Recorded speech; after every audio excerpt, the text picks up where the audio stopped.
Blog Talk Radio.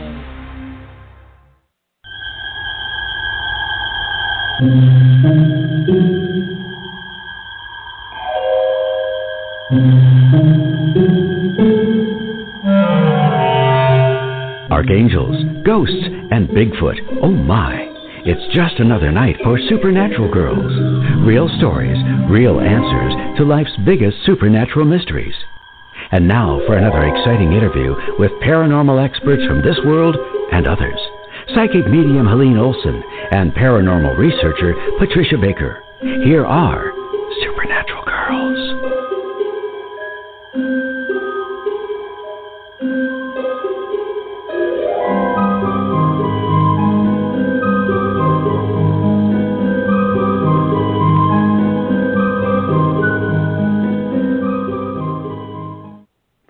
Welcome, everyone, to another episode of Supernatural Girls. I am your host, Patricia Baker, and I am here with my lovely co-host, the talented psychic medium, Helene Olsen. Hi, Helene. Hi, Patricia. And we're not talking about the weather tonight, are we? Well, either that or lawn mowing. Which should we start with?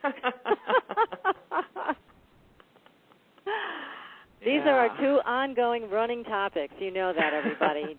You really do put up with us, I know, with our little daily activities, but they keep us grounded, talking about the weather. Hey, look, when you're talking to spirits all the time and interdimensionals and the angelic realm, sometimes you got to take a break and talk about the weather, right? Keep it light, right? Yeah. But we have so much going on. I mean, so much going on with this show tonight. We've got a great guest. We've got Tony Wright here with us from the UK. He has called in to spend his evening with us, and he is the author of Return to the Brain of Eden. He's going to be telling us all about our supernatural brain, which seems to be missing. So we are going to find all the stories out about that, what we need to do, different diets to follow, all kinds of great, great information from Tony. And we have a prayer circle again tomorrow night. Awesome. You know how much I love doing those, and I've been doing them for a long time, and you're amazing too, and together we're like this giant powerhouse, Patricia. But it's not really us. It's really the angelic realm and all kinds of beings of light that step forward for this, isn't it? It really is. I mean, we just help to make the transition from here to there, there to here, and what I was so impressed with the last time we did this is how many people called us and emailed us and said that they all received a huge positive change, healing in their lives. So even though we call it Prayers for Becky, because she is our sister in light who we are committed to help heal, everybody got a healing who participated. Well, there's from more what than enough for everybody, right? Yes. Yeah, and the thing is, we want people to come there with their own intention, not only for helping Becky, but for helping themselves and helping their loved ones, because there's so much energy. It's so abundant and so available to every one of us. We can pray for lots of people at the same time. We can, and we will tomorrow night. So please, everybody, just join us. You can go to supernaturalgirls.com and click on the link there, and at 7:30 we will begin the prayer circle. It will go for about a half an hour to 40 minutes, and we hope you will join us. It's going to be very powerful, so it's going to be a great thing to be a part of. And we have some news of our own to announce. Drum roll, drum roll.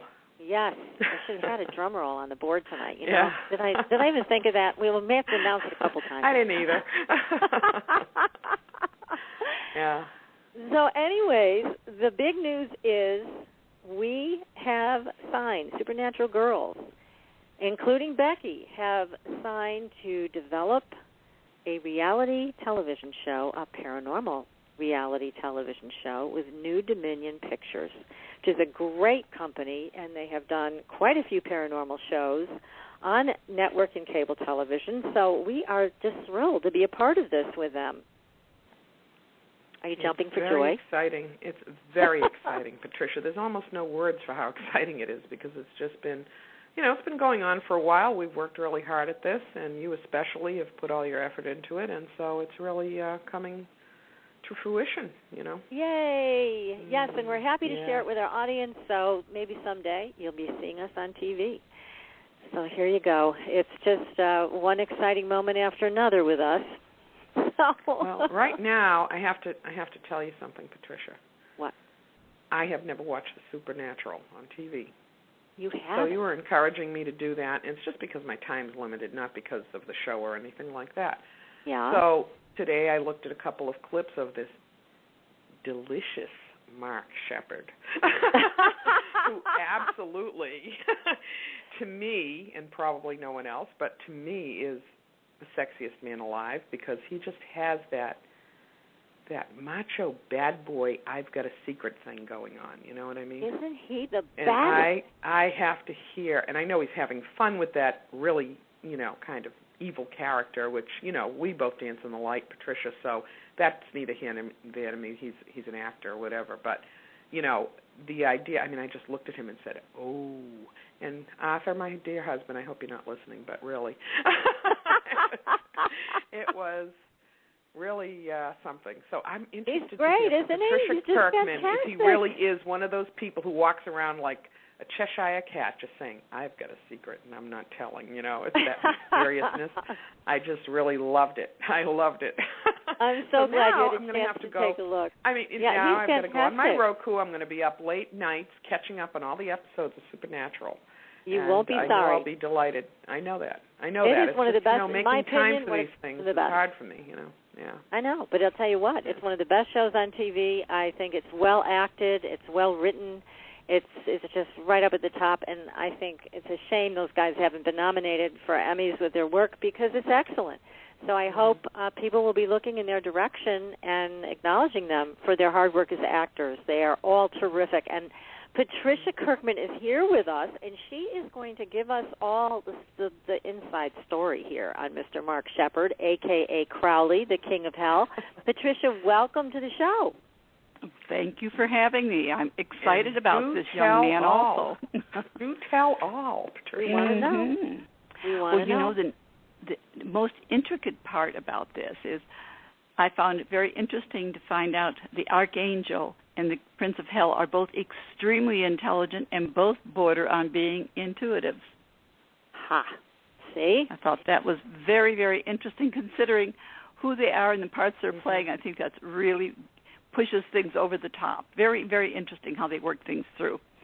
And Mark is very fascinating because he's very much a stickler. Everything's got to be perfect. He's got quite an ego, but that's okay too. He portrays it beautifully as well. And when it comes to his being able to communicate, the funny part is on a day-to-day basis of communications of things in general, it's he speaks his truth without thinking of what he says and doesn't jump into anything. But when it comes to his work is always top-notch, extremely creative. So all of his life, all of his energies go into his work with the communications and creativity. On a day-to-day basis, it's just business as usual. He doesn't play games with it. But when it comes to his ability to be very changeable about things and to make change and accept changes, again, he does it through his creativity. In his chart, there's so much about the creative that goes on in it. I find it very fascinating because he seems to have that knack of manipulating things where you don't know what's happening, and the next thing you know, there he is again, right on top of the game. Very interesting young man. As well as he a ladies' very man, attractive. Patricia? Is he a ladies' man? That's what I got. I was like, whoa, I think look at he that. is extremely that. And the thing I think that I find interesting about him is his idea of a relationship is he's the type that gives a tremendous amount in a relationship, and he doesn't get back what he's putting out there. So, ladies, let's give him our phone numbers, okay? But he has a great gift. His father was an actor, too. I don't know if you realize that. No, really? And that at the age of 15 on, he became a professional musician. Wow. How's that for that creative side going and bouncing throughout his chart? Everything within his chart deals with the creative side. And when it comes time to put all the little dots in order, unless it's perfect, he doesn't want to deal with it. And that's why he does his part so well, because he makes sure it's perfect. Gosh, and it's a fun part to play. I imagine he would have such a blast with this role. He could be funny, he can be evil, he can be whatever he wants in this role, but he portrays it so well. I mean, it is very detailed in how he comes across as the king of hell. No question that he puts a lot into this role. Well, I find it fascinating that his destiny is a 19-1, which means whatever he does in this lifetime, he's got to do it on his own. He can never rely on anybody else to push him forward. Only he could make himself go forward. So he's got a lot of kudos coming to him for stepping into the role and playing it the way that he has. Interesting. This is I think, what is this, the 9th season? So that's quite a long run for them on the show. It is. But I was surprised at all this creativity in there. I should have known there was a musician in there somewhere along with the actor. Exactly. Now, you mentioned that he borders on intuitive. What do you mean by that? Is he psychic? Yes, he is. I don't think he realizes how much so, because his creative side works very, very strongly around him. Everything he does has that extra push to it. He knows who he is. He's creative about it, and he has that, they would say that creative arrogance that makes him really good at what he's doing. Well, that's his real personality. Oh. So just as we talked about Misha Collins last week, that there was a little bit of him and his real personality in Archangel Castiel, the same is true here. Right. And the two of them couldn't play better parts than what they've been chosen to play. Boy, both of they them are have directed. Just so directed in this, huh? Very much so, very much so. But the thing where Mark Sheppard is more of the I know who I am, get out of my face type personality, where Misha tends to be very simple, very low-key, but he pulls the creative stuff up by being the cooperative one, making things happen. So it's nice he's more a team player, you said. Oh, yeah, definitely. Is Mark not a team player? Is he a team player? Where does he stand playing on a team? Let's put it this way.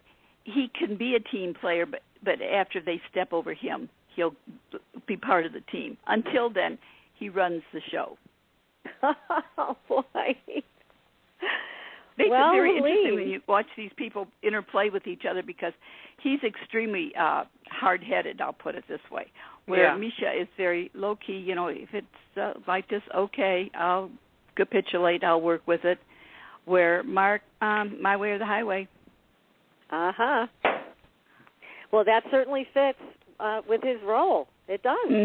That's why I said they couldn't have picked a better role for him. Excellent. I bet he's really a great time when he gets home. He has 2 children, and I would imagine they're going to be very talented as well because of how he's brought things about. He's always multitasking a couple of things, and his wife is also very much a multitasker. So it'll be interesting to see what comes out of these children, because many times those that are in the business, the children become part of the business. Yes, and sometimes the business is kind of destructive to children, so it'll be interesting. I think it's very difficult sometimes when you're a child of a star. But then I look at Ron Howard, who had just such an amazing career as a child and an amazing career as an adult. So anything's possible.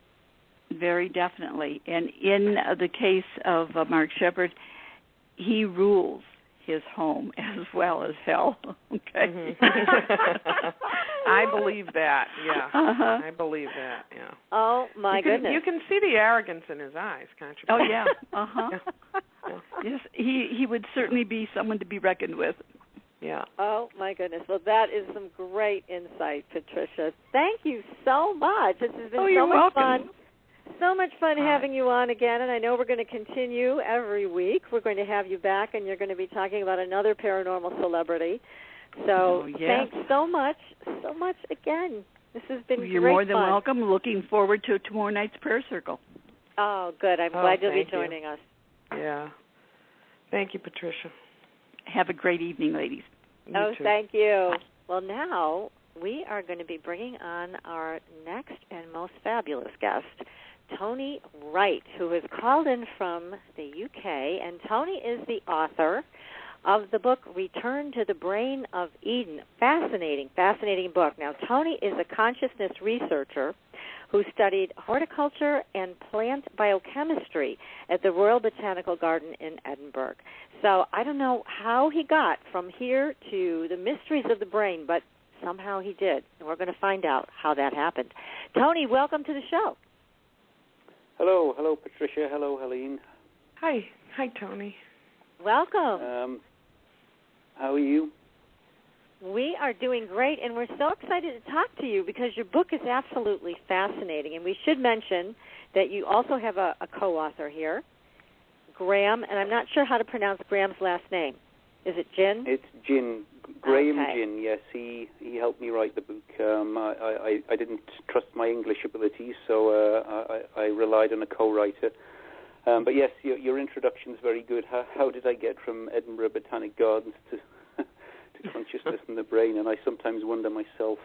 But it's been quite a journey, and I hope I can explain some of it, and hopefully offer some insights into the paranormal. Great. Well, do tell. How did you start on this journey of uncovering the mysteries of the brain? Well, I have to say my journey started off as pretty straight, pretty skeptical. I had a fairly sort of scientific perspective on the world, very reductionist, very rational, and I just happened to be studying very basic sort of biochemistry and all this kind of stuff.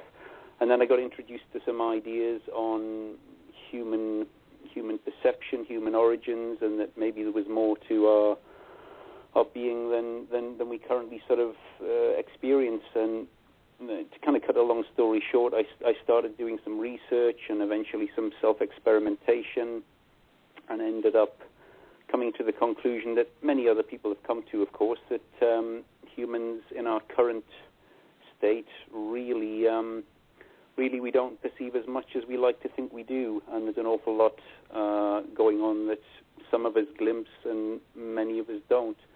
And what I really wanted to do was try and put together a sort of an explanation that would make sense to the more skeptical, rational part of my own mind, and hopefully other people's mind, by way of a map, a sort of a way to understand this that could in turn lead to us taking decisions and action that would perhaps lead to us expanding our consciousness, expanding our awareness. So that's kind of the short version. There's quite a lot of material in there over the last 20 years. But I really, taking a very scientific perspective, it occurred to me that really modern science has more or less presumed our perceptual equipment. Our perception is functional, and trying to figure out how it works. And I guess I'm mostly talking about our neural system. Obviously, that plays a major part. Well, let me ask you, if I can just stop you for a second, and because we've got some basic terms we need to go through with you so that we can all follow what's gone on here and how we can make changes, hopefully, to balance everything out. Because we talk about the left brain being the logical, rational part. Even though it's really not left brain, right brain, that's kind of how we refer to it, right? Well, I've kind of revisited that, and I know in recent years there's been a sort of a dilution of that very simple left-right brain, and it's become a kind of more popular way to discuss things. But actually, having looked again at a lot of the information on classic left-right brain research, and other people have done this recently as well. Ian McGilchrist wrote a very interesting book on the subject, and I think there is actually something quite simple there. What I would suggest is we've been looking through the wrong end of the telescope, so to speak. We've been looking at things more or less with our rational mind and trying to make sense of things, when actually it's a rational mind that may be the least functional. It tends to give itself a clean bill of health.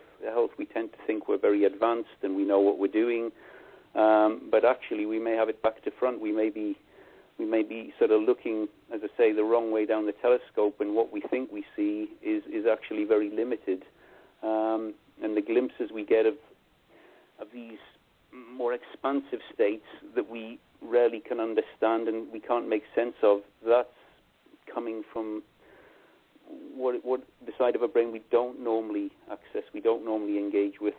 So right at the beginning, I was fascinated by the idea that we may be trying to make sense of things with a piece of equipment that maybe isn't working as well as we'd like to think. And well, it's a very interesting theory that you put forward that I think is absolutely accurate about the left brain is not just, we're not just using it as a dominant side, but it's also damaged. Now, that's interesting. Tell us more about that. Well, yes. In simple language, yes. To put it in that kind of a nutshell, yes. I'm basically saying the left side of our brain has become. It wasn't always like this, but has become. Its development has been retarded. It doesn't fully develop, and yet paradoxically, for the most part, it's the major player in our sense of self. It doesn't do everything, but it gives us our day-to-day sense of self. And, of course, that's our reference point. That's how we describe ourselves, the I, the me. That's pretty much the influence of our left brain. And we use that thinking it works. We kind of look at the world around us, or we kind of try and assess ourselves, and we don't ever question whether those reference points are safe. So what I've been proposing, amongst other things, is actually, as you say, the left side, the dominant side, isn't so much specialized as many people have presumed or proposed. It's actually very limited. It's actually damaged.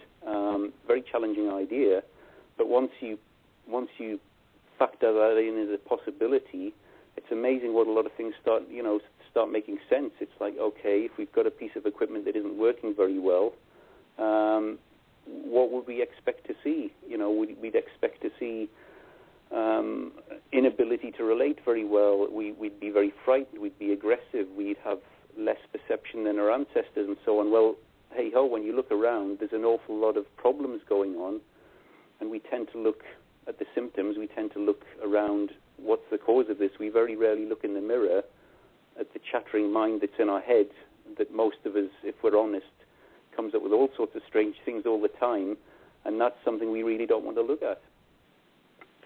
Well, we don't.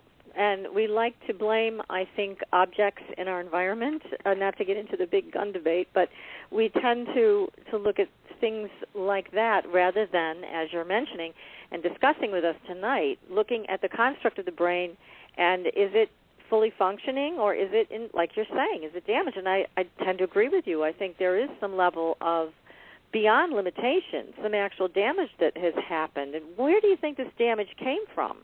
Is this from our environment, our diet, or what has caused this? Yeah, that's obviously the next sort of question. And really part of this project has been to look for clues in our origins, where we came from, how did we get here, classic stuff. And I've tried to sort of look for clues not just in the scientific literature, but in the traditions that have come down to us, the spiritual traditions, the religious traditions, and also in our general behavior and so on. And it fascinated me very early on that we've sort of inherited these traditions, and particularly the Arcadian traditions, the older traditions. They all universally seem to say, perhaps in slightly different language, but that humanity, or what we call ourselves humanity, has been sliding into some form of delusion and becoming in many ways more primitive. Fascinating that exists. It doesn't really prove anything necessarily to your average skeptical, rational mind, but fascinating they exist. And when you look in the scientific literature, you find these amazing correlations. Just briefly getting into a little bit more detail before why this happened, you look at the classic traits of the left brain, and lo and behold, what do you find? It's very susceptible to delusion. It lies to itself all the time, and we know this. It's in the literature. And what do? Do we stop dead in our tracks and go, hang on a minute, there's something amiss here? No, we sort of wrap it up in, it's specialized abilities, and it's supposed to be like that. But of course, that's our left brain explaining away, screaming obvious evidence to me that there's something seriously amiss here. So that's brilliant. I think that's absolutely brilliant. I just want to stop you for a second so we can all just take that in. Helene, don't you think that's interesting? The left brain is so fascinating, self-justifying. but yeah, I just want to know, Tony, what you think. I want to know what your higher self, your imagination, your perception, what you've arrived at as a conclusion or a perception of what would be there if it wasn't damaged. Good question, and I'm immediately going to say quite tricky to answer, because I'm certainly, for the most part, trying to engage in communication and discuss this very much from my rational, normal state of self. However, I would right, I'm say asking you to sort of step out of that, like in your imagination. Exactly. In your perception, along the way, I've what would be like something that has run through your mind that should be there that's not working properly right now? Well, I'd say immediately it would beyond the limits of verbal communication and concepts or abstracted ideas, which for the most part we mistake for reality. We have all these ideas about who we are. We use terms like humans or even spiritual beings. Well, they're words, they're concepts. It's moving more towards experience. What does it feel like? What does it feel like when you strip away the labels? I'm British or I'm American, my name's Tony or whoever or whatever. What happens when you take all that away? And we're so used, most of us at least, are so used to relying on these concepts that we've learned and grown up with to define our reality. Okay, but the handful of people or the multitudes of people, whatever way you want to look at it, who strip all that away and are living in an altered reality from what most people perceive in higher consciousness for long periods of time, let's say. Sure. And there are monks and all kinds of people who do this. Do you think that their left brain is working a little more functionally, or do you think it's even more damaged? Good question. I would tend towards the latter. I think paradoxically, if your rational mind has more problems, often that's a key or a way into this. Its ability to stay in control can also weaken if you see the correlation there. So the more problems it has, that can of course cause real problems in real life, but it can also allow through this something other, this otherness. And again, the paradox is here, and I think this has been a paradox for people throughout the ages, trying to explain something like this with our left brain, and it can't actually experience it. It's a bit like trying to explain a dream or trying to capture a dream. When you wake up, the harder you chase it, the more it slips away. And yet if you relax and allow that memory or that experience, you start feeling it. So I think there's a real challenge here. How do we explain those experiences with a piece of equipment that A, hasn't had those experiences, it just thinks it has, and then we're limited with these constructs, these words, these concepts. However, of course, people have tried, and I think with some degree of success, particularly with art and expressions non-verbally that generally are way more encompassing than we normally see, sort of, profound sense of connectedness, holistic fractal patterns of beingness. Again, they sound like disjointed, weird words, but these themes crop up time and time again in people's experiences. They're trying to express something that our rational mind doesn't have the tools to do, but they allude to these. Usually, people are dumbfounded, not because it's a disinteresting thing, it's because they can't express the wonder of it. But these patterns keep coming through. It's pretty amazing. It's pretty wonderful. You have a sense of not being an individual anymore, but part of some interconnected beingness that blows your mind, I suppose. And again, if one or two people had this, and it was very rare, then you could start questioning the sort of perhaps the pathology behind it all. But this is a theme throughout history, and of course people experience these things today by degrees. You mentioned various traditions and people living in these states, and I think one way in there is, yes, a less functional rational mind can facilitate that, and there's parallels with autistic savants where they clearly have, or in some cases they clearly have, what might be considered more dysfunction in that sphere, and yet access the phenomenal abilities, not maybe so much sort of profound experiences, but phenomenal cognitive ability, phenomenal memory. So a whole raft of things that aren't just a little bit better than our rational mind can do, but typically off the scale better. And I think that applies to perception as well. It's just a little bit more difficult to define. I think other ways include stimulating that side of a brain that's normally more dormant, phenomenal capacity, but generally kind of locked in the basement. And there are a whole raft of traditions, again, that have come down to us, and they're often treated sort of in hallowed ways, and sometimes it's considered a bit inappropriate to talk about them. But if you're willing to strip away the beliefs and dogma and just look at what these people were doing, look at the practices, and perhaps even look at them in a different way, maybe they were trying to treat, in modern speak, treat a neurological condition, and they typically fall into 2 or 3 camps. I think techniques to further inhibit the left hemisphere, so the Trappist tradition, not speaking, the sort of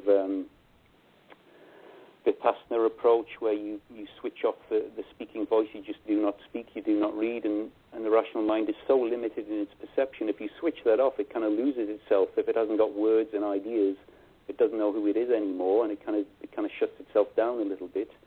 And hand in hand with approaches to stimulate this more creative, this more insightful side. So we have things like complex music and dance. The left hemisphere is not very good with any complex flowing movement or music.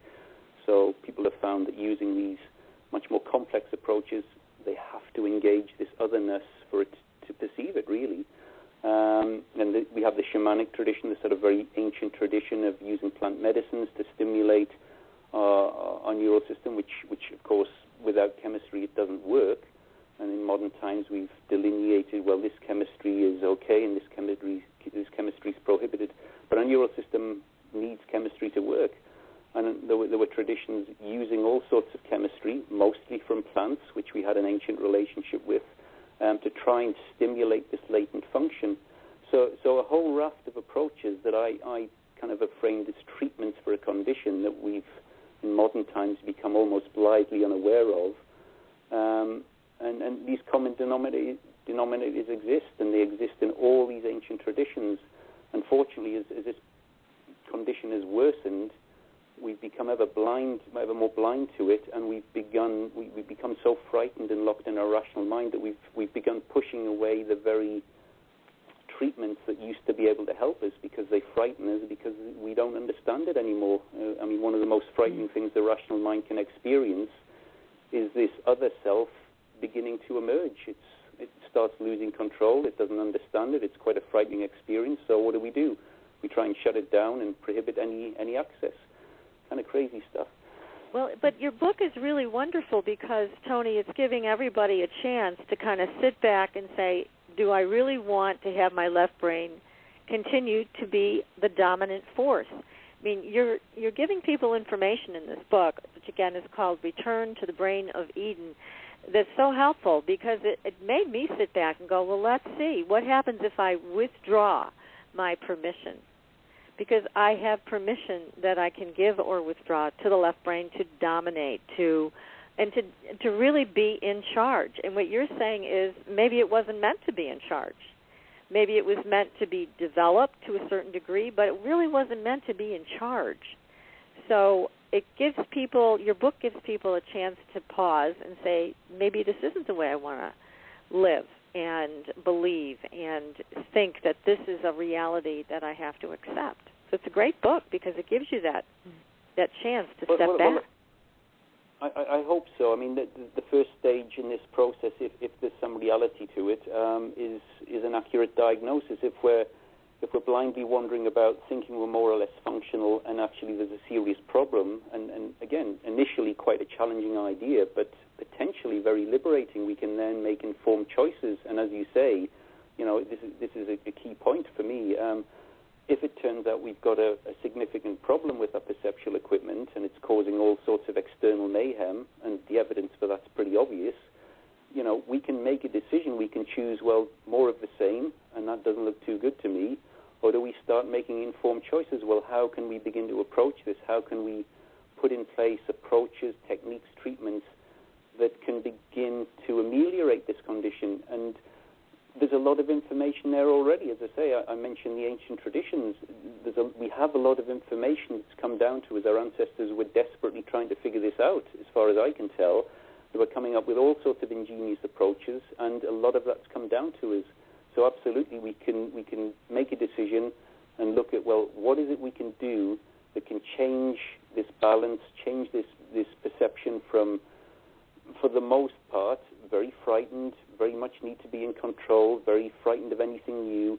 Can we begin shifting to this very real time, connected with reality? The fear drops away and it feels a damn sight better.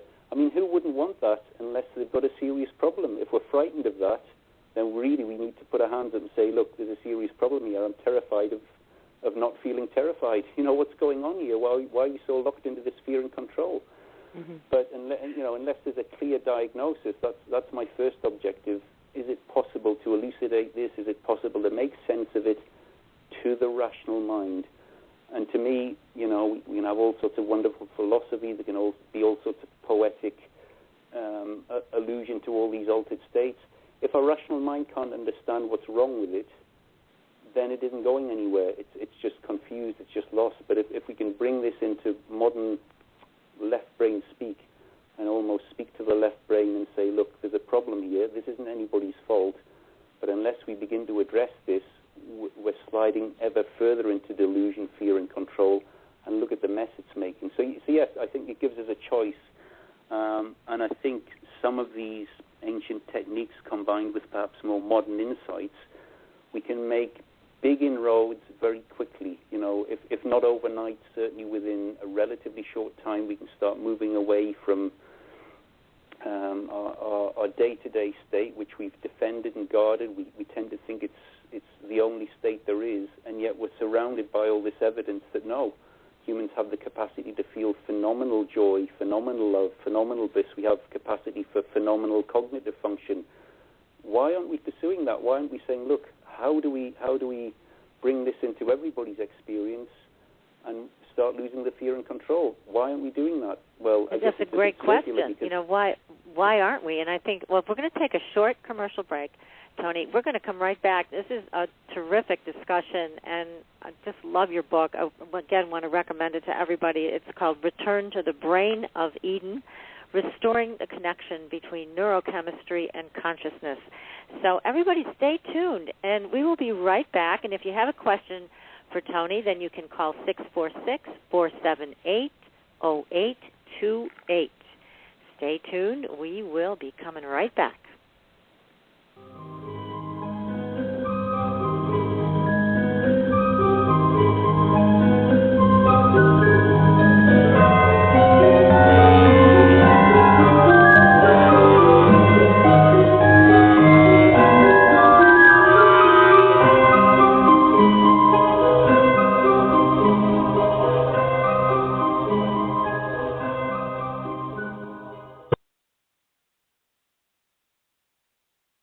Your property tax bill. Have you seen it lately? It's frightening. Your property taxes are going up while your home value is going down. It's time to fight back and win. For the real truth about the property tax system, get attorney Pat Quintilian's book, Are You Getting Screwed on Your Property Taxes? How to Find Out and How to Fix It. Attorney Quintilian answers all your questions and gives you the facts you need to fight a property tax bill that is spiraling out of control. You'll also read about what happens to property owners who don't check their property records, only to find out too late they're taxed on square footage, fixtures, and even buildings that they don't own. Is this happening to you? Learn your rights. Buy attorney Pat Quintilian's book today. Are You Getting Screwed on Your Property Taxes? How to Find Out and How to Fix It. Available on Amazon.com. Bonjour, this is Veronique Raskin, founder of the Organic Wine Company. As one of the pioneers of the organic wine movement, since 1980 I have brought you the very best and most authentic organic wines directly to your table. I work with small family estates who grow certified organic grapes and produce exceptional wines. You can purchase our wines individually from our website at theorganicwinecompany.com or join one of our wine clubs. Our organic wines are perfect for you and for your family as gifts for friends and relatives, and they are simply spectacular for the holidays. Visit us at theorganicwinecompany.com to enjoy the very best organic wines conveniently delivered to your door. I am Veronique Raskin, passionate about my mission. I offer to you vegan, organic, and biodynamic wines made by people of the heart, wines with a heart. Au revoir. Call us at 1-888-ECO-WINE. Are you ready for a new experience of freedom and powerful connection? Would you like a positive, effortless change in your life? Then come to CosmicFusion.com, where we offer the most advanced energy clearing and expansion techniques in the world, with a quantum vortex energy to activate your divine blueprint and life's purpose. When your soul leads the way with cosmic fusion and quantum vortex energy, you can break clear of past difficulties and blocks with the power of the source. With cosmic fusion, the source energy does the work for you. It's easy and effortless. Listen to our free meditation right from our Cosmic Fusion website, the Cosmic Code Meditation. Sign up for one of our interactive webinars today. Come to Cosmic Fusion, www.CosmicFusion.com, to experience an effortless awakening and transformation. Are you ready for an upgrade? Are you ready for a new experience of living in the fifth dimensional magic and powerful connection? Then visit CosmicFusion.com today. CosmicFusion.com.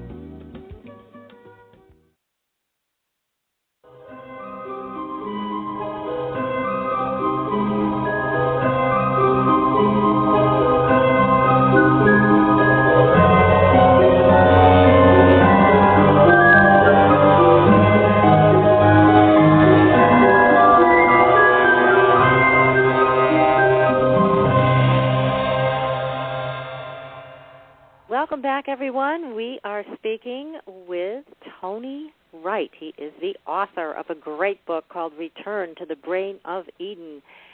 And, Tony, I love that you call this like a disorder or a syndrome, or it makes it so much more manageable, I have to say, when you put it under that terminology. It really does help.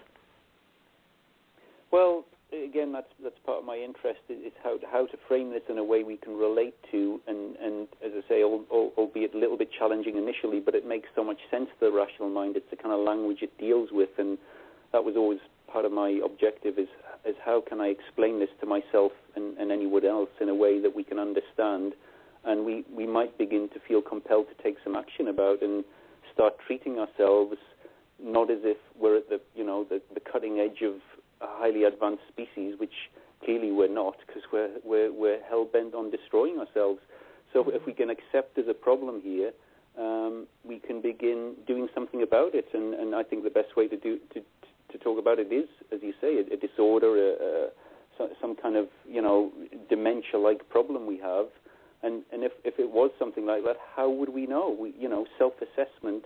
If there's any risk of mental health disorder, self-assessment immediately is a very risky thing to do. We can't look in the mirror and go, yes, I'm fine.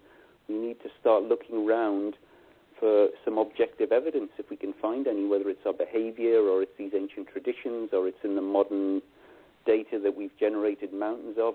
Are there any clues there that can tell us what's really going on? Because we can't trust ourselves if there's even reasonable doubt that we may have a mental health problem. And I'm hardly the first person, either in history or in contemporary times, to consider humans clinically insane. Many people have considered this to be the case, and they've meant it very seriously, and yet, and often very intelligent, creative people, and yet we march on with the same old patterns, wondering why things are getting worse. Mm-hmm. There's a sociologist who once said that we don't do what works, we do what's accepted, and that certainly fits in this case. Well, yes. Again, the data, certainly not my data, and this is. I always suggest people go and check the data. Have a new look at the old left-right brain data. Very good data. Be very wary of the conclusions even of the researchers, because they all have a left brain, and they've all done some fantastic stuff, and then they've come up with these, in my opinion, quite bizarre conclusions where, as I say, there's all these incredible examples of what our left brain does on a day-to-day basis, and one of those things is, yes, it's terrified of change.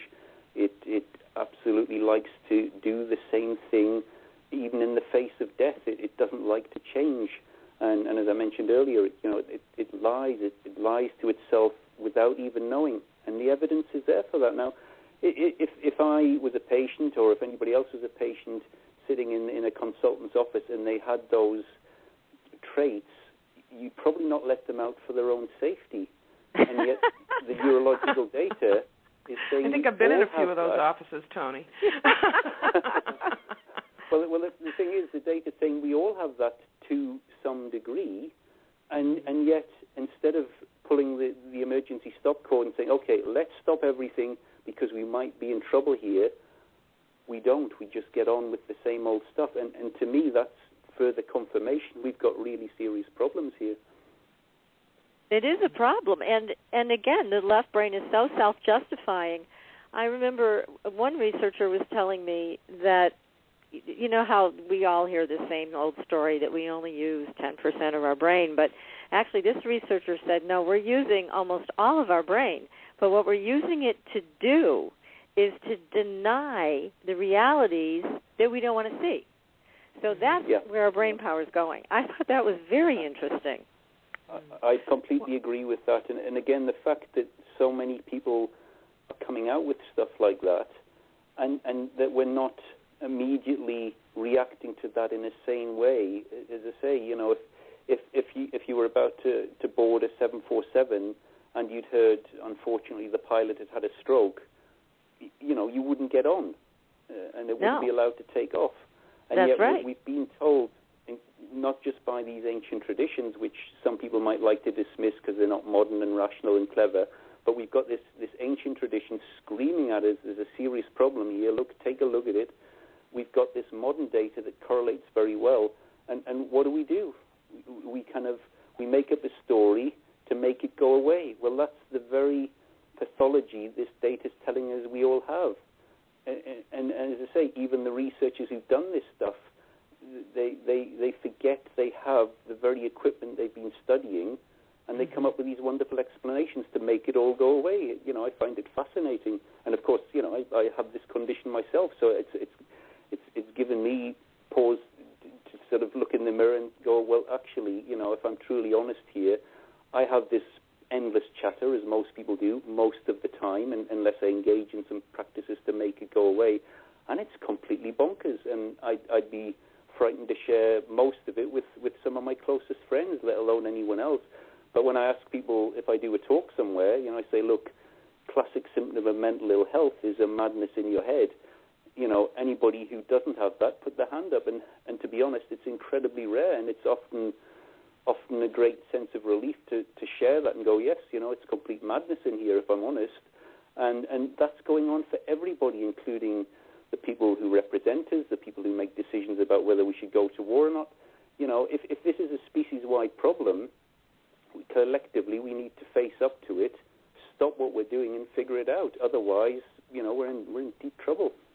Well, we are. And at the same time, Helene and I have been watching closely, and because we both see into other realities and experience other realities and other interdimensional beings, angelic beings, and et cetera, et cetera. And we are seeing a shift in the way people address this now, whereas years and years ago, we would have been pointed at and told we were crazy.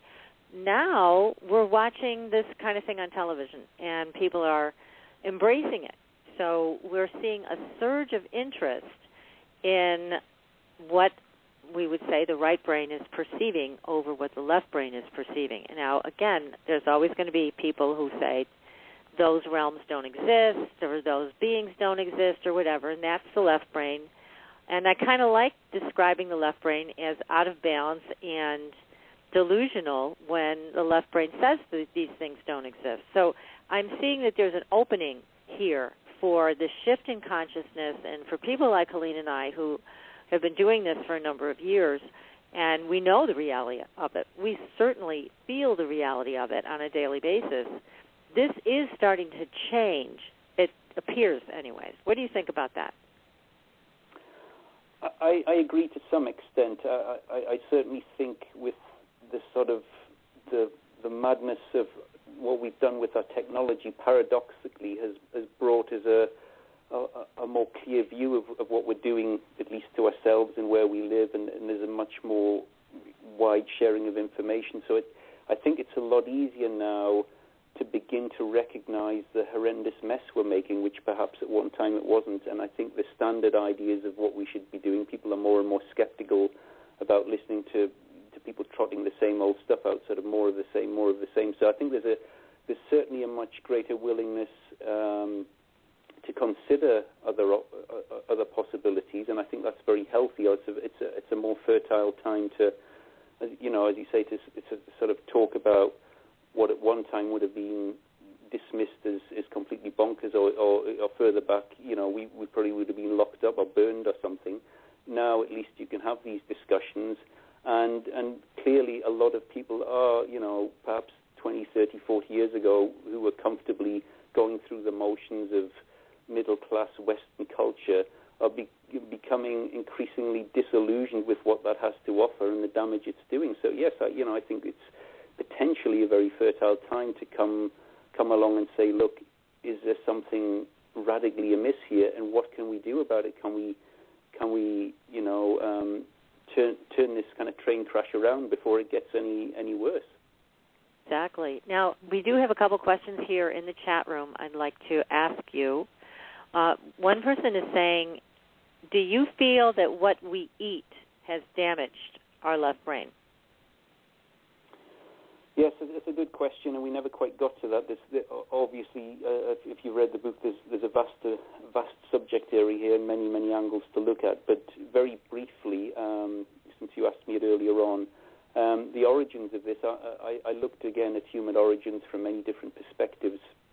And what struck me as unique, whether it's from the Orthodox perspective or it even crops up in some of the kind of Arcadian traditions, and it's come down to us in some of the religious scripts and so on, is that it appears humans had a very unique relationship with the forest and the flowering plants.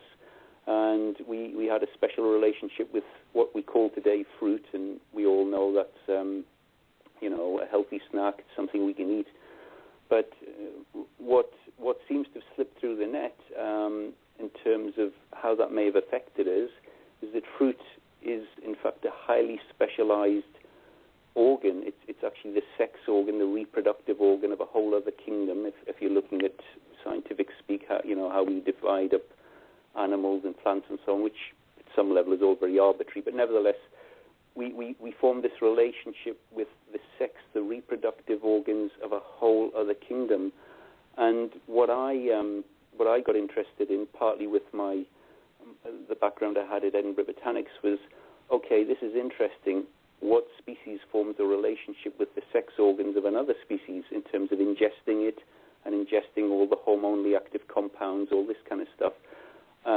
So yes, back to that question, what is it we eat, and does that have an impact on our perception equipment? Well, of course, I would say absolutely, many levels to that. The most basic one is, as far as we can tell, our brain, our neural system, is one of the most complex things we know. And it's built molecule by molecule, phenomenally complex, incredibly sensitive. Minuscule amount of damage can cause massive changes in perception, whether that's congenital or whether we have an accident, this kind of stuff, or if we alter the neurochemical balance, you alter the balance and pretty much guaranteed you have different perception, whether it's better or worse, it doesn't matter. You change this thing even a little bit and you get a different result. And one pretty obvious one is, what do we construct the most complex, most chemically delicate thing we know from? Well, in recent history, we seem to be constructing it from ever more crazy materials that have nothing to do with our origins, nothing to do with biology, and in the worst case scenario, we kind of laughingly call it junk. So we construct, basic engineering. Again, I'm talking about how do we explain this to the rational mind, particularly the male brain, because we live in a male-dominated world, and hopefully we'll get time to look at that, because it may not be all that it seems. But anyway, we construct this incredibly delicate, incredibly complex piece of equipment from pretty much garbage. Now, if somebody tried to sell you a car or a computer and they said, look, it kind of looks like a car, it looks like a computer, but I built it from cardboard, I built it from some scrap stuff I found on the side of the road, whatever, you'd say, no thanks, that isn't going to work. How on earth do we think building the most complex thing we know from rubbish, is it going to work? Really basic question here. And of course people always have defensive answers, but find me another example where you can build a very complex piece of equipment from something it's not supposed to be built from, and show me where it works, and it's not going to work. So, basic construction material, yes, food, we call it diet. Really, it's highly advanced molecular engineering. The stuff we put in our mouth goes through all sorts of complex processes, and at some level it's maintaining or building our brain. Well, the stuff we put in there is ultimately what we build it from. So basic construction, completely gone, awry, completely gone away from our natural origins. And then when so what are you recommending as a way, because there's question number 2, then becomes how can we restore it back to health? So is there a certain type of diet, something that's more like a paleo diet that you would recommend? Yes, I think what we call diet was a major factor in the sort of origins of our perceptual equipment. I think where we are now, it's only part of a complex or a number of processes we need to put in place. I don't think diet alone will fix this problem. I'm pretty sure our ancestors would have solved that, though they certainly used to talk about natural diet. And in fact, in some of the traditions, there is actually reference to fruit. It's pretty much part of the Judeo-Christian tradition, the Genesis story, humans naked, living in the forest, eating fruit. So we have all these clues, and yes, I think moving back towards a more natural diet is a very good starting point. But because of the state we find ourselves in, I think we have to proceed with caution. I don't think, for the most part, it's quite as simple as, okay, we just go back to eating fruit again. I think that's a journey that's going to take a little bit of time for a lot of people anyway. But certainly getting away from this material, I call it material that has nothing to do with biology, so this heavily processed, most of what humans build their brain from these days is grass seed. We like to call it all sorts of fancy names like corn and barley and wheat. It's grass seed, and grass seed isn't really very good for building your brain, particularly when you've pummeled it and steamed it and rolled it and microwaved it and baked it and boiled it. That's what we're building our brain from. What would be a good food? Well, again, looking back to our origins, and particularly our association with plants, I know, there's a lot of interest in paleo diet. I think that kind of window, however well or not it's represented, we were already kind of on a slide into non-forest living. We were trying to survive in all sorts of hostile environments, and we were eating things that kept us alive, and we survived. But I don't think the biochemistry, the formula, was anything like complex enough. If our origins are tropical forest, which all the data seems to suggest, we need it warm. Our physiology seems to be very similar to forest-dwelling animals and so on. The tropical forests we know, at a molecular level, the kind of molecular ecology, they're the most complex environments we know. The biochemistry is phenomenal. It's off the scale. So is it any accident, perhaps, that very complex neural systems emerge from the forest? So I think that's a big clue. We want to be looking at what the forest provided us, and can we start moving back towards that? I don't mean physically relocating to the forest. I mean, can we find the very complex plant biochemistry? And plants, by the way, generally, in terms of biochemistry, are far more complex than mammals. They produce a vast array more of complex biochemistry. So perhaps that's where we got all the cool biochemistry from, and that's what we need to start putting back, plant biochemistry. So simply, back to natural diets, eating eating a plant-based diet, well, again, increasing evidence that that's a very healthy option, minimizing the processing, trying to eat it as naturally as possible, and yes, incorporating fruit, perhaps not too much fruit straight away. Those are very good ideas to try and use, and hopefully this will counteract some of the other things. Yes, I'd never advocate anybody making changes too quickly, because for the most part, as particularly Western culture, we've got in quite a mess. We've really eaten our way into a right mess. There's all sorts of health problems we know, but I also think it's had a massive impact on our perceptual equipment. So it's sort of stepping back from the minefield we've got into very carefully, not rushing too quickly, and basically beginning to reconstruct this incredible piece of equipment from better materials. That's going to have a big impact. Now, however, someone else has another question for you here in the chat room about fluoride, because there's been a lot said about fluoride damaging the pineal gland. Have you had any experience with this in your research? Only in as much as I've come across the research, and it does look worrying. I mean, the kind of fluoride that's used, the sort of industrial byproduct, does look highly suspect, and is certainly not something we should be including in our water and our diet generally. And the research does seem to suggest that may inhibit and cause problems with the pineal gland. So yes, I think we've created many additional problems as we become basically more insane. We've almost fueled our own descent by doing crazy things. Where we put mercury in our mouths. We know it's one of the most toxic substances around, and people will still defend the use of it, and yet it's incredibly toxic. We put industrial waste in our water, and we claim it's good to drink. Well, very simplistically, these are insane ideas. It really is insane. I'm really glad to hear you say this. It is completely insane. A half-educated 10-year-old would tell you, yes, you do not put a highly toxic substance in your mouth. You do not put highly toxic substances in the drinking water. Why would you do that? Oh, yes, because we're already insane. That's the only possible explanation.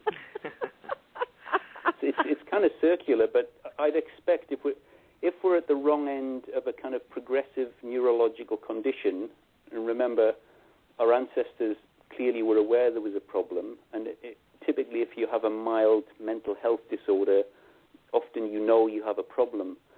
As the condition becomes more serious, you slip into being totally unaware you have a problem.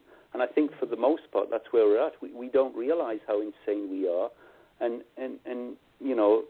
I often see the way we behave. It's like a sort of snapshot of a classic Victorian insane asylum. We're poking each other in the eye. We're eating our own feces. God knows what we're doing, and it's not doing it's fueling our descent by. We're doing highly damaging things. I mean, most of our technology, we express ourselves and our technology by building machines that are designed to kill millions of people. I mean, that fact alone, hardly a new fact. Of course, people have commented on this many, many times.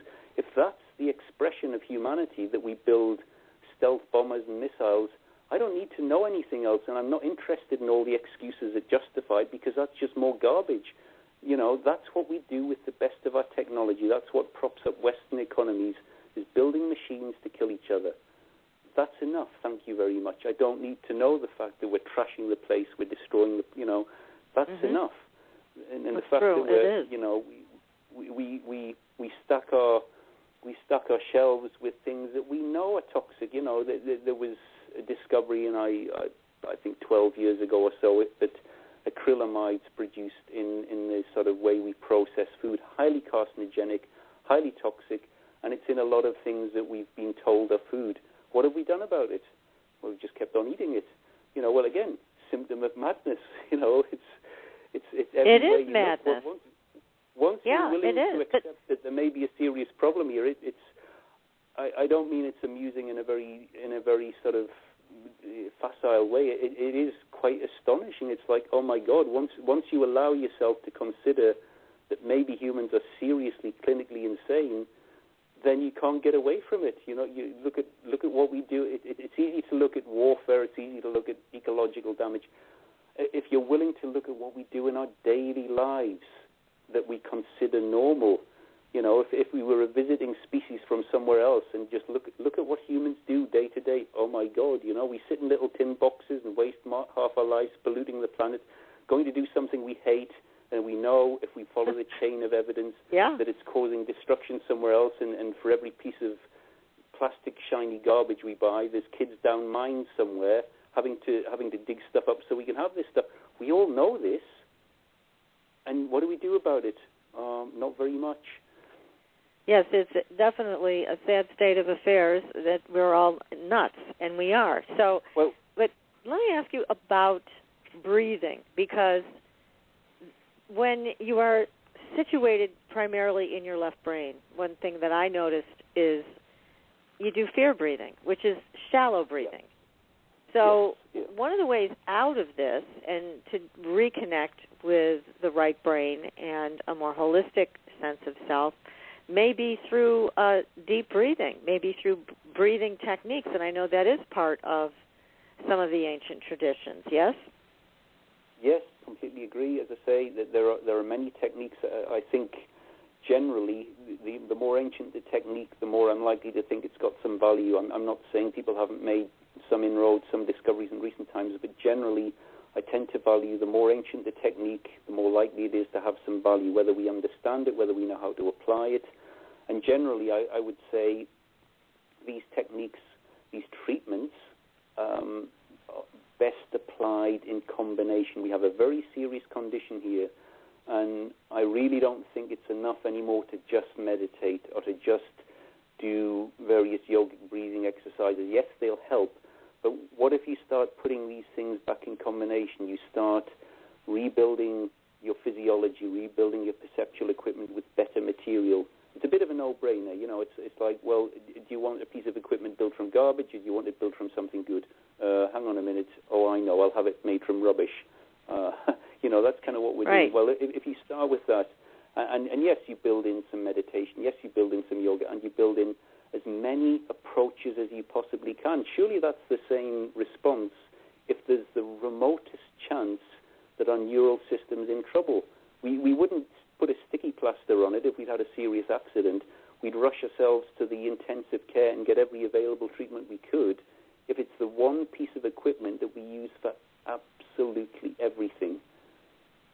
That would surely be it's not enough to do just one thing, is what you're saying. It's not enough to just do... In my opinion, no, it's not. We're way past that point. You know, I think we're in a lot of trouble. And yes, individually, all these approaches can have an effect, and classically our left brain can get attached to a particular approach or a particular belief. But again, if you strip all that away and say, well, what were they trying to do here?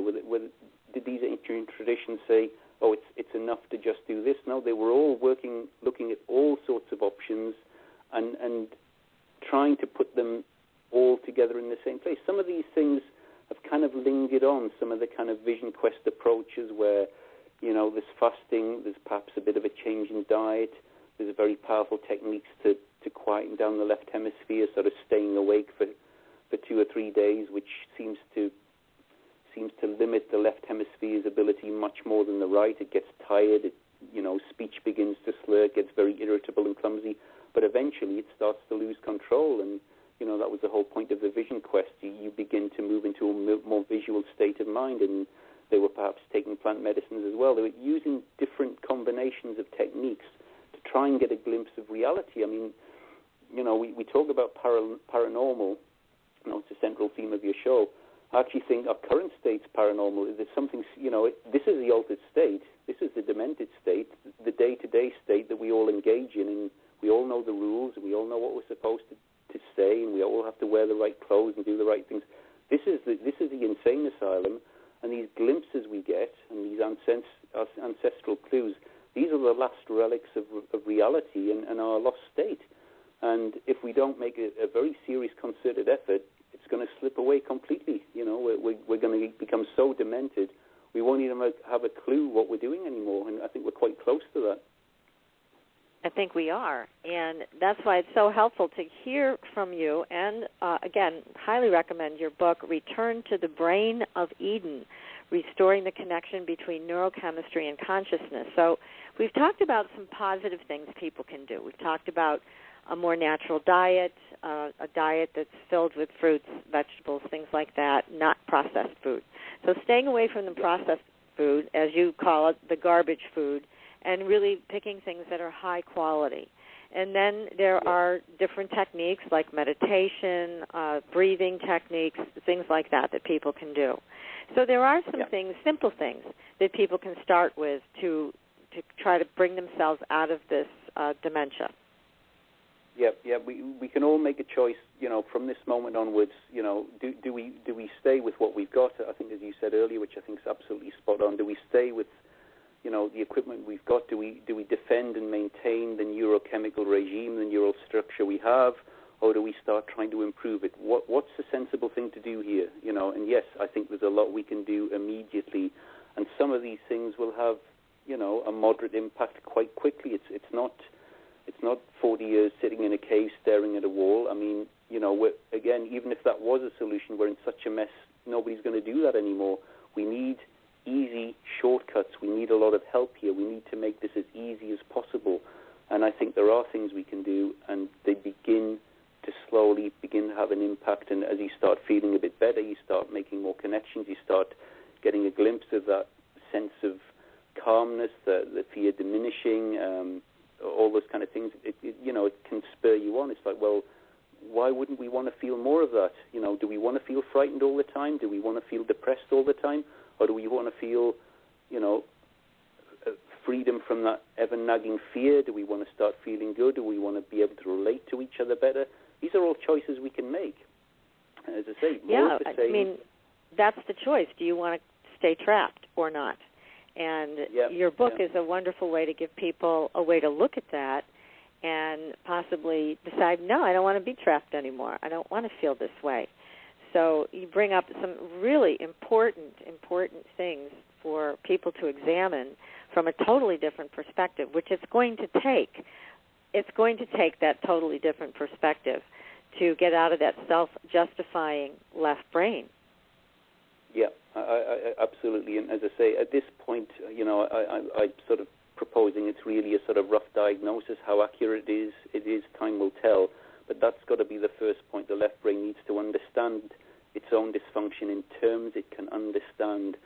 It has to be able to, it has to be quite simple, really. And that, in turn, can inform our choices. Even before we begin repair, if we're willing to accept there's a serious problem here, that can inform the decisions we make. Well, let's say collectively we've got a serious problem with our neural system, and let's say because of the mechanisms that have created that, which perhaps are a bit too complex to go into at the moment, but they're to do with hormones and diet and so on.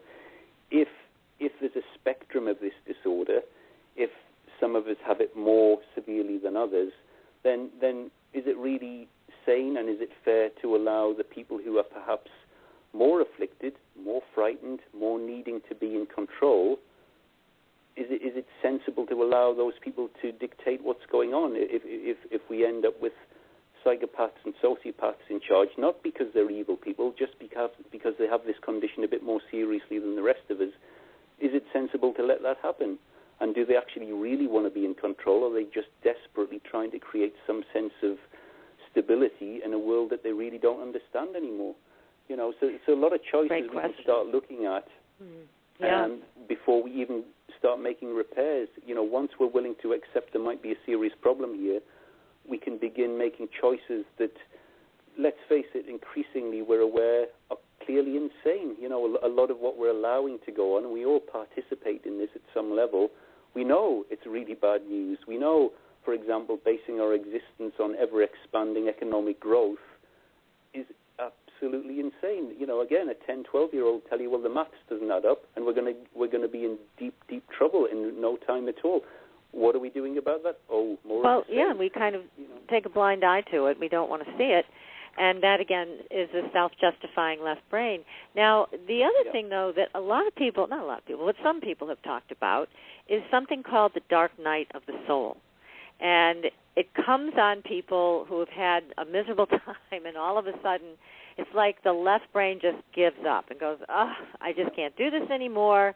And it's almost like the left brain has burned out all its circuits for the last time, and that's when people talk about this dark night of the soul, when they connect with quantum consciousness. And it's a very interesting thing to read about and to hear how people's lives change from that moment on. Yes.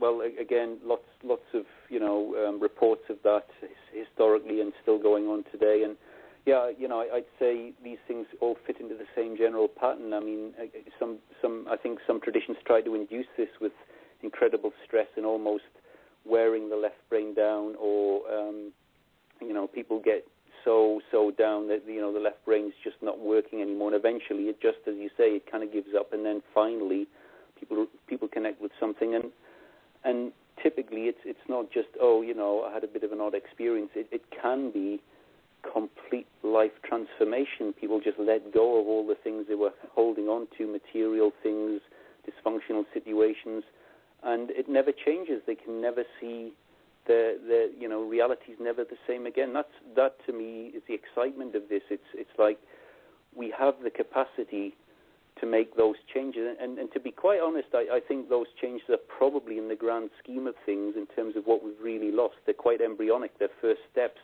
but they're radically different and they're transformational, and those things aren't as rare as perhaps we've been led to believe. It's not so difficult to bump into people who've had experiences like that. Maybe we don't understand the mechanism anymore. Maybe we don't know how to induce it. But if we could figure that out, if we could say, okay, well, there's a way to induce that kind of experience, and even if it's not sustainable, it's often enough to have a glimpse. It's like, even if you get a temporary transformation and it's profound and overwhelming, and then it sort of fades away, that alone can be enough to inform the choices for the rest of your life. So I think it's your whole awareness. Yeah. I mean, I think earlier there was talk of people living in these perpetual states. I think that's quite rare. I'm sure it goes on, but it's quite rare. Even coming up with an approach that can give us a glimpse of what we've lost, it can be inspiring enough to sort of motivate us and go, okay, I want to move away from this fear, this blackness, this place that's terrified, and I want to feel that sense of liberation, that sense of connection, and that can provide the motivation to do a little bit of work and start making that a priority, rather than being part of the problem and part of the same zombie-like machine that we've all got sucked into, that most of us don't want to be doing anyway, which again, why would 80-90% of us be doing things we don't want to be doing? What on earth is going on here? Yeah, what is? It is insane. Well, and I just want to mention, too, that in my travels through the years, and I worked with people at the Monroe Institute, there was a machine called a mind mirror. I don't know if they're still around, but it gave you a visual of the amount of activity on someone that was hooked up to it, the amount of activity on the left side and the amount of activity on the right side. And these binaural beats that Bob Monroe worked with, and now other people are working with, they're quite prevalent all over the Internet. You can just listen to these binaural beat programs and also isochronic tone programs, and they're quite effective. Now, what I saw happen with the mind mirror is that as soon as people started doing the breathing technique that Bob Monroe taught, which was breathe in through your mouth, through your nose, and you hold it, and then you exhale through your mouth, and it's kind of a circular breathing. As soon as people started that, all the activity that we would be watching on the person's left side of the brain would start to calm down.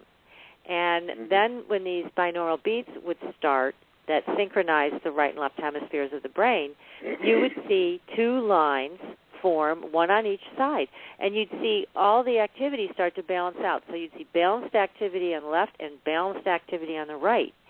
Then what Bob would do is he would enhance the activity on the right side of the brain so people would get that experience, and then towards the end of the session bring it back to balance again. But it was a fascinating thing to watch in the power of sound. So do you think sound has a possibility here as a strong healer for people?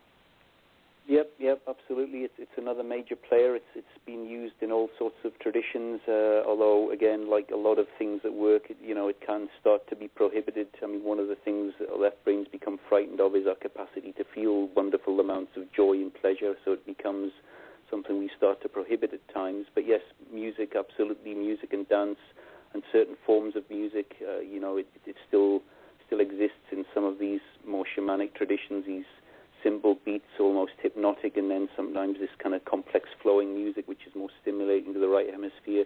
And I agree that the sort of binaural beats approach and related stuff, I think it all has a part to play. I mean, a lot of people were and still are talking about, trying to balance the left-right hemisphere.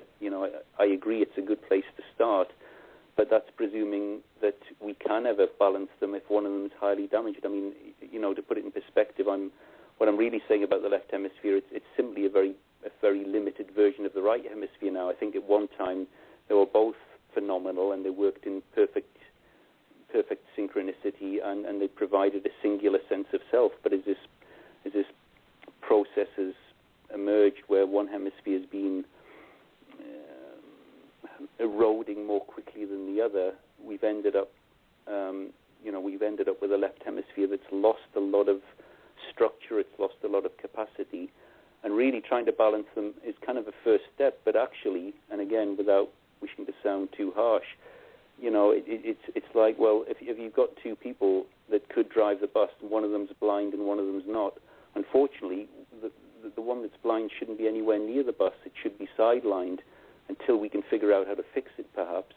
So I'd say balancing is a good start, but really we want to tip the balance the other way for the time being and access the phenomenal function that seems to be locked away in there. Again, I mentioned earlier on the evidence that comes out of research into savant syndrome and prodigious genius and so on. Where there is evidence, and it's not always clear, but where there is evidence, it implies that all the phenomenal capacity we have isn't the left hemisphere, because if it was, we'd all experience it day to day. It's clearly locked away in the right hemisphere. And I'd say if there is a problem, if there's a serious problem here, perhaps the first thing we should do is look at, well, can we get a bit more function out here? Can we access a bit more cognitive function, and then we might be able to address the problem?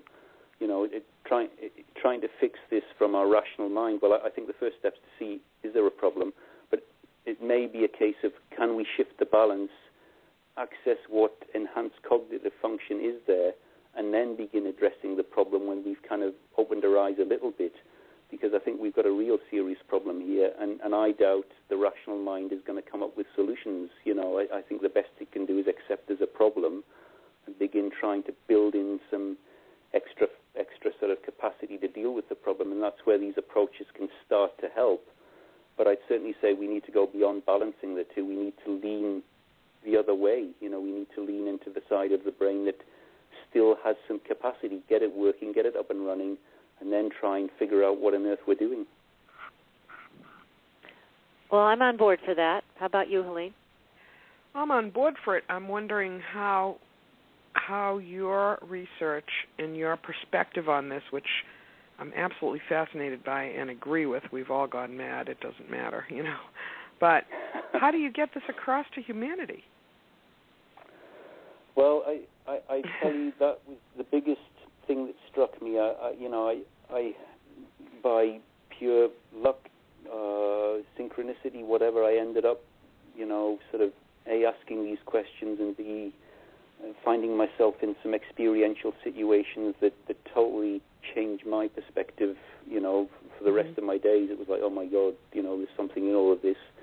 But it struck me quite early on. I thought, well, if there's a serious problem here, as you say, if we have gone mad, if there's effectively species-wide dementia, the real challenge is not if that exists. That should be pretty damn obvious. If we're seriously mad, there should be evidence everywhere, and I think there is once you're willing to open your eyes.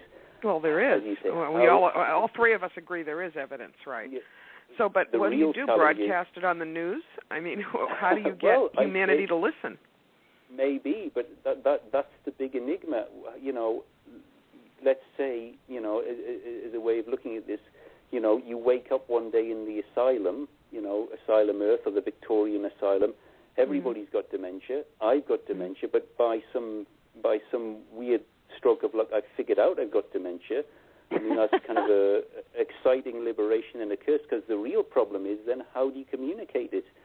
And pretty obviously, if you think for a moment that saying it in the most obvious way is going to work, well, actually, that's a pretty insane idea. You've got to figure out how to communicate in the language of dementia in such a way that the demented patient can hear it. And I think that's the hardest challenge. It's it's not whether we've got a serious problem. That should be absolutely clear or not. I can't possibly get away with saying species-wide dementia. Okay, that's not going to float for very long if there's no evidence. The real problem is how to communicate it. And I sort my intuition came up, sort of a case of, well, this has to be in the language of the demented mind. We have to figure out how to talk to the left brain, convince it it's got serious problem, not in a blaming way, not in a way that's anybody's fault, and convince it that the only sane action here is to make some change. And I mean, one of the traits, one of the kind of games I'm interested in terms of communication is the left brain, the egotistical mind. It's very frightened. It needs to be in control, and control is one of its major things. But actually, something it's also very attached to is being seen to be clever. Really likes to be right all the time. Really likes to be clever. So I'm trying to frame this and saying, well, look, the cleverest thing we can do here is accept we've got a serious problem and really put the pressure on the rational mind. It's like, who wants to put their hand up and pretend there's not a problem? Because that actually looks pretty stupid, and none of us want to look stupid. So trying to create sort of, almost Buddhist-like koans and sort of present this in a way that becomes appealing to accept there's a problem, and to become very challenging and very difficult to pretend is not a problem, even though that is part of the pathology. So, question the kind of thing we were talking about before. It's like, well, who wants a brain built from very poor quality materials that isn't going to work? Who's going to put their hand up and admit to that? Well, even if you've got control problems and you really want to keep a grip of everything, it becomes incredibly uncomfortable to go, there's no problem here, everything's fine, when everybody's looking at you thinking, okay, you're putting your hand up saying you're really stupid. So I think there's ways to present this psychologically, there's ways to present this with solid data, there's all sorts of approaches that can begin to make it very uncomfortable to keep on pretending that everything's okay when clearly it's not.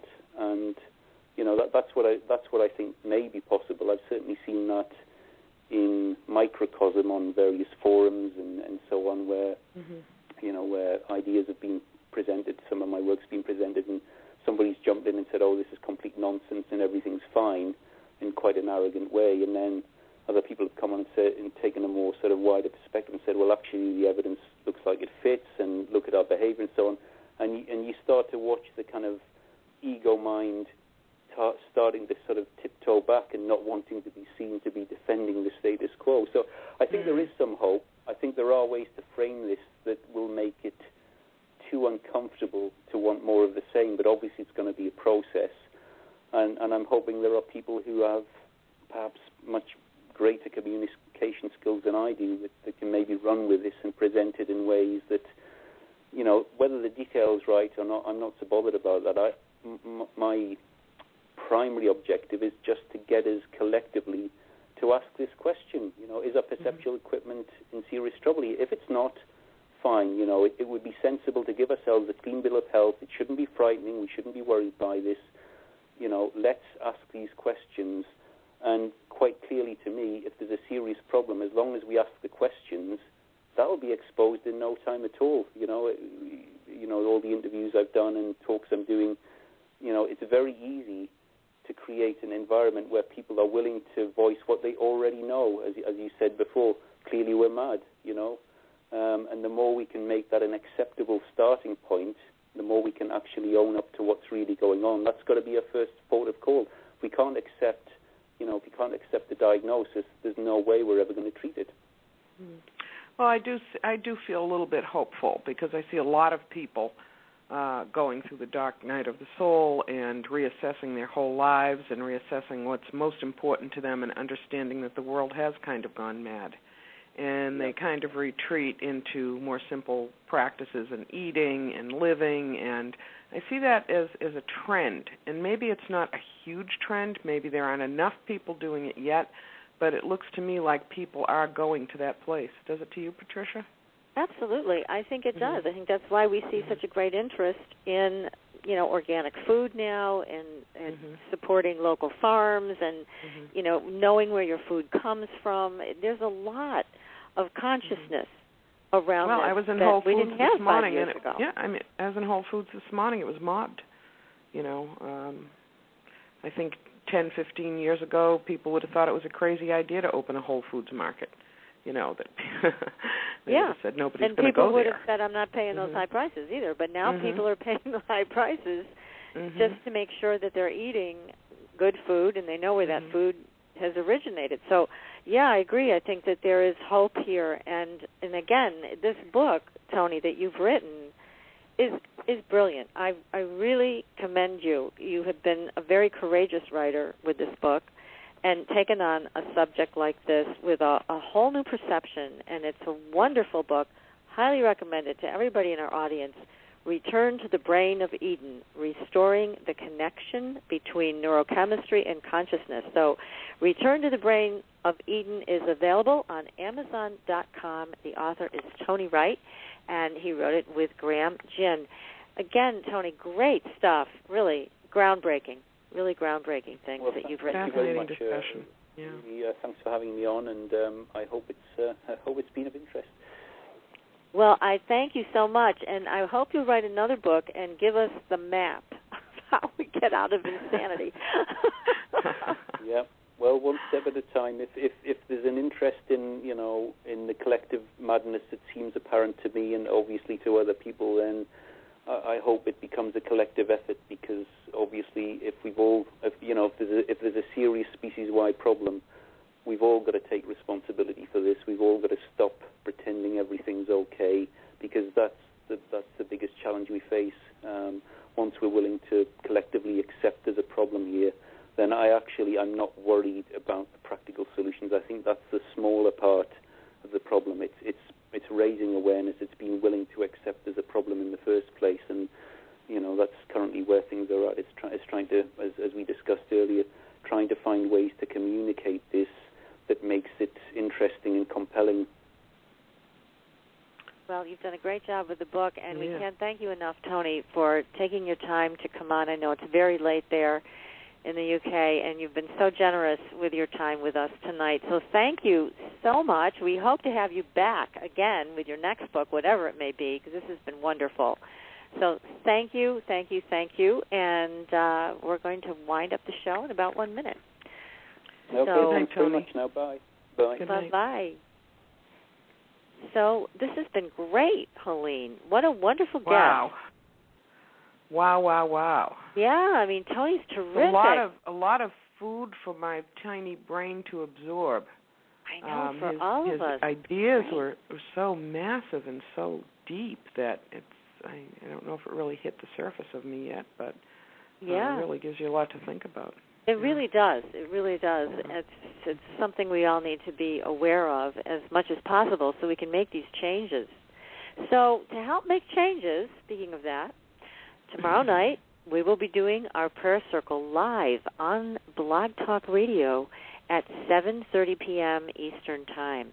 So for everybody who wants to help send prayers to our sister in light, Becky, please join us, and also those prayers will be extended to you and your loved ones. So as Helene, you mentioned, everybody should come in with their intention in their heart, and we'll take it from there, right? Yes, we will. It's always super powerful, super energized, and just a great experience. We got so much mail last few times we've done it that it's been great. Yeah. It has. So please go to our website, supernaturalgirls.com, and right there on the homepage you will see the link for the show. You can just click on that and get into a comfortable space where you can sit in an easy chair or lie down and listen with your intent in your heart to heal. And we will be talking with you tomorrow night. So everybody have a wonderful evening. Thank you so much for joining us. And we'll talk to you soon. Good night, Helene. Good night, Patricia. Thanks for listening. Tune in next week for another radio adventure with Supernatural.